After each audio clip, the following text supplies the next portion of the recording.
Nuvole e pioggia che si alternano con il sole sopra la parrocchia di San Lorenzo di Elbignasego. Qui in canonica agli arresti domiciliari Francesco Saviane, 37 anni, ex professore di religione dell'Istituto Barbarigo di Padova, animatore e collaboratore in diverse parrocchie della diocesi.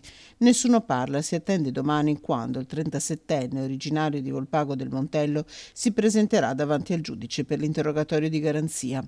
L'uomo, attraverso il suo avvocato Ernesto De Toni, si dice amareggiato e sconvolto dall'ordinanza. Davanti a giudici in tribunale a Padova si difenderà dalle accuse che la procura gli muove dopo un'indagine condotta dalla squadra mobile a partire da marzo, dopo la segnalazione di un 17enne che aveva confidato a un docente i presunti abusi sessuali subiti dall'ex insegnante di religione durante un fine settimana trascorso fuori regione.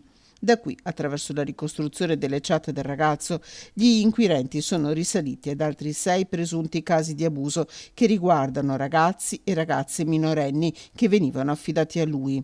Un'indagine condotta secondo la procedura del cosiddetto Codice Rosso, che ha portato l'ordinanza con l'accusa di plurimi episodi di violenza sessuale aggravata fatti avvenuti tra il 2017 e il 2026. Una notizia esplosa come una bufera, sulla quale, attraverso un comunicato, è intervenuta anche la diocesi di Padova, che precisa come Francesco Saviane, dal 1 settembre 2023, non abbia più ricevuto incarichi di insegnamento di religione cattolica in alcuna scuola statale o paritaria e che a seguire gli è stata revocata dall'ordinario diocesano anche l'idoneità di insegnamento della religione cattolica. La diocesi ha anche avviato un'indagine canonica disponendo la sua esclusione da qualsiasi incarico ecclesiale vicino ai minori e alle famiglie. Il vescovo Claudio Cipolla esprime l'amarezza della Chiesa di Padova, sottolineando che la presenza di Saviane nella canonica di una parrocchia della diocesi si deve a una scelta personale del parroco, in violazione a una formale indicazione dell'ordinario diocesano.